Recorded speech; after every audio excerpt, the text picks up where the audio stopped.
Good morning. Welcome to Morning Moments. I am so glad that you took the time to join us this morning or whenever you're watching this recording.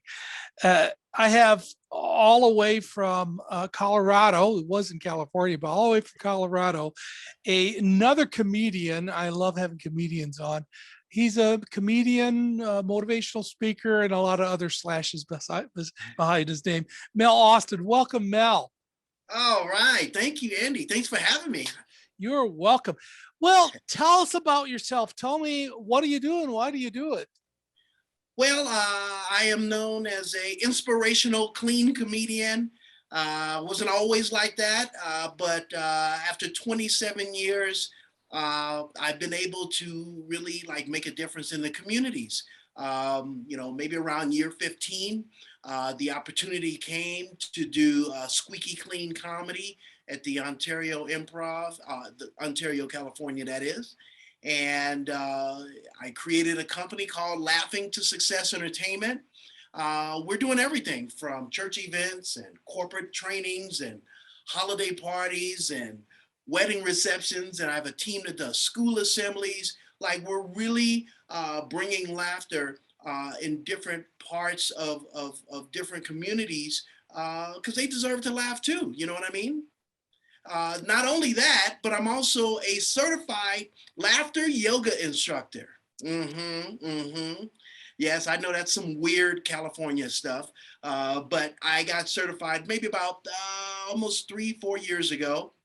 And it just really solidified why I'm doing this in the first place. Laughter really does heal. And so I felt like a lot of people were missing out on laughter because it is predominantly mostly dirty out there. So, what about kids? What about people that go to church? What about business people? They were missing out on the benefits of laughter. And Andy, I don't know if you know this or not. The reason why people, there's this sayings about laughter heals. The reason why is because every time you laugh, your organs are vibrating inside.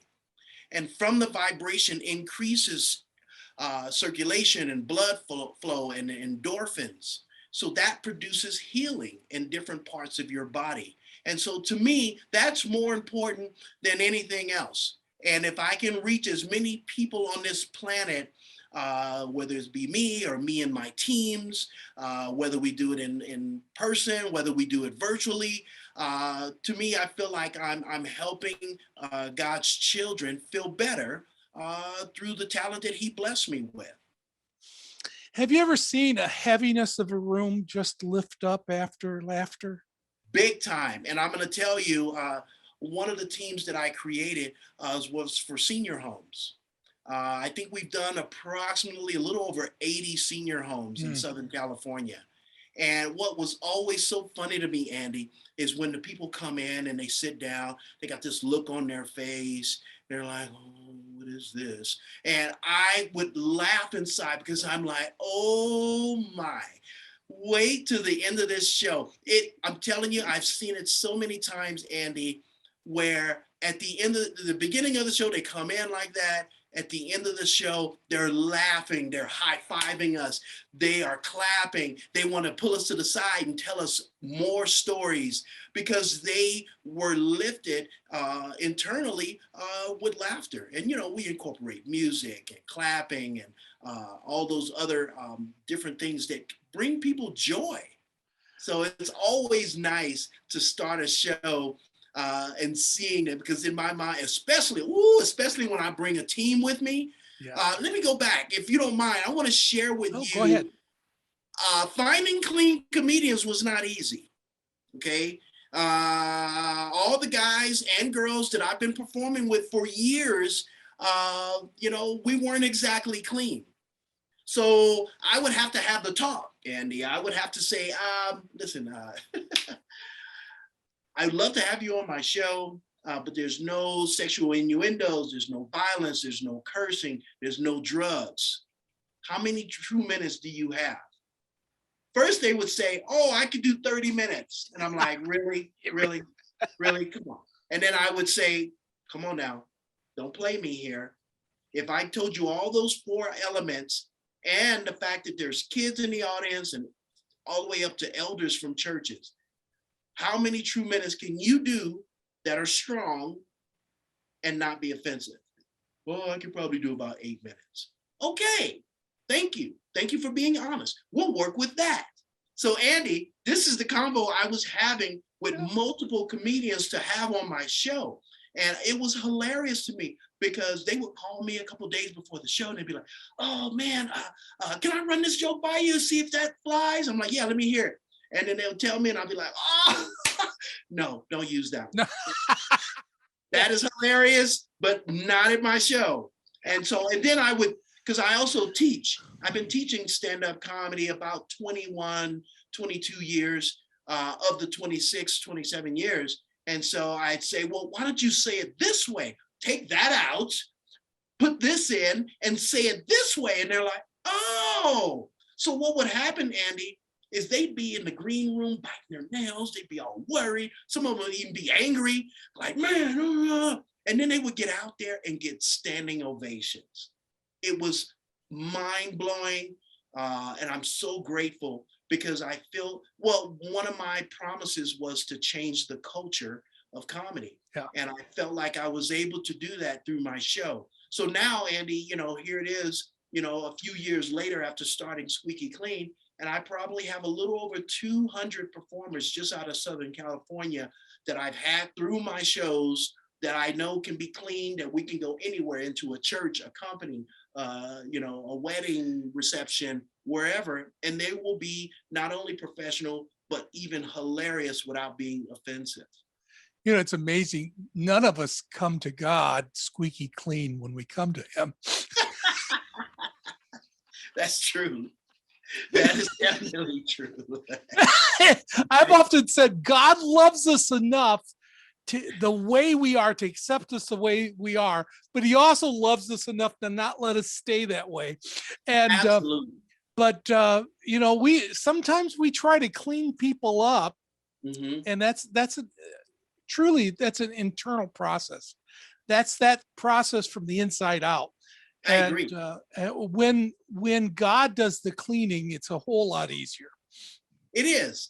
And I also feel, Andy, that we needed that experience to be able to go back and influence the others, because these are people that I was side by side with on stage, and for me to make the adjustment and to show them a different way, first of all, they couldn't pull the wool over my eyes and lie and say that they could be clean. But it really was an opportunity to say, hey, if I can do it, so can you.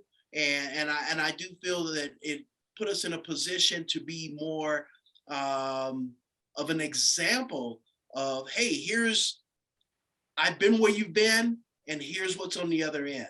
Hey, that rhymed. I think comedy can be a micro to the macro when it comes to people's walk with the Lord as well. Because a lot of times people want to know, how close can I get to the edge and still be, and God says, well, it's up to you how close you want to be. But when you draw closer to me, you won't want that. Right. And there's the difference are we trying to, like you said, trying to pull the wool over God's eyes that I could do it? Yeah, you can do it, but should you do it? Right. And I think if you have the overall focus is his children feeling better because they got to laugh. I can't tell you how many people have pulled me to the side and thanked me, and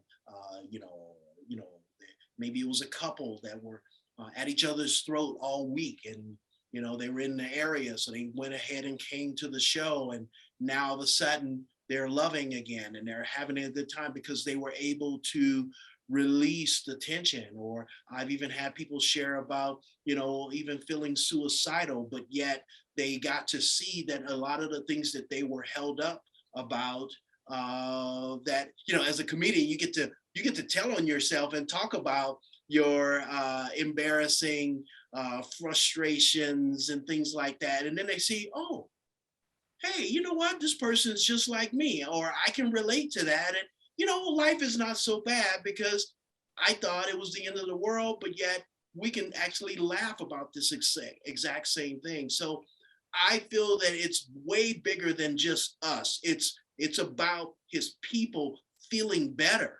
And if you put your attention there, how could you lose? When you were talking, a lot of people know my story about I was a psychiatric nurse as well as tried stand-up comedy for a while. But what I have found that being humorous and making light of things, even as a nurse, mental health tech, or a registered nurse in a psychiatric ward, sometimes people are in the lowest place they could be, suicidal, depressed. But when you have fun and laugh, you see some of that being broke down. Yes. And it's just amazing what humor can do to that soul and that spirit that's broken. Mm-hmm. Well, I think you'll appreciate this. One time, my team and I, we did a mental institution. It was a hospital in, I want to say it was Santa Fe Springs, in Southern California. And the supervisor told us that the laughter was so great for the patients that they were calm for almost 5 days, because there was a release, there was an expression of their inner beings that was able to allow them to actually be calm. And I think that was one of my wake up calls of what's really available to really help, people feel better, even Yeah. in the hospitals and cancer patients. We work with so many different people out there that just feel so much better, when they get a chance to laugh. And, looking at this laughter yoga, it's the same thing, because now you don't need to watch something or hear something funny to laugh. That's what people think. But if you force yourself to laugh, what'll happen after a few seconds, you can't stop laughing. And so that continuous amount of time of laughter, let's say you're on your way to an important meeting and you're just driving. If you just force yourself to laugh for 5 minutes, you will feel so different by the time that 5 minutes is up. You're ready to go. Like, I even use it as a tool for me when I get ready for shows, whether I'm in the shower or whether I'm on the way in the car, because it completely shifts. And so that continuous vibration is very, very beneficial. You just got to tell people at home, because they might admit you to the hospital like, hey, what's wrong with him? But you really can force yourself to laugh and be able to not be able to control it, and then you feel different. Yeah. Well, Mel, I really thank you for taking the time to be with us this morning. What I'm going to do, is, with your permission, I'm going to, down below in the comment section, I have information about your links and your company, how they can get involved, how they could follow you, what they could do, maybe with where they're at, Sure. and maybe you're a corporation, or you're looking for a team. Maybe you were looking for a team to come in, and maybe Mel can come into your organization and help. Oh, and Andy, I got to tell you, we have a blast, because I, over the years, have created this game show environment.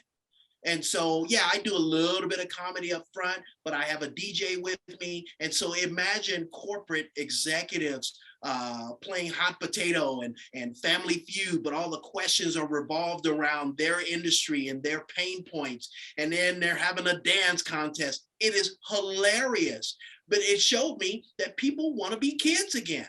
And so, when you can involve them, that they're going to have a great time. And so I think I'm very, very, very happy about that I can, bring even more involvement by making it interactive.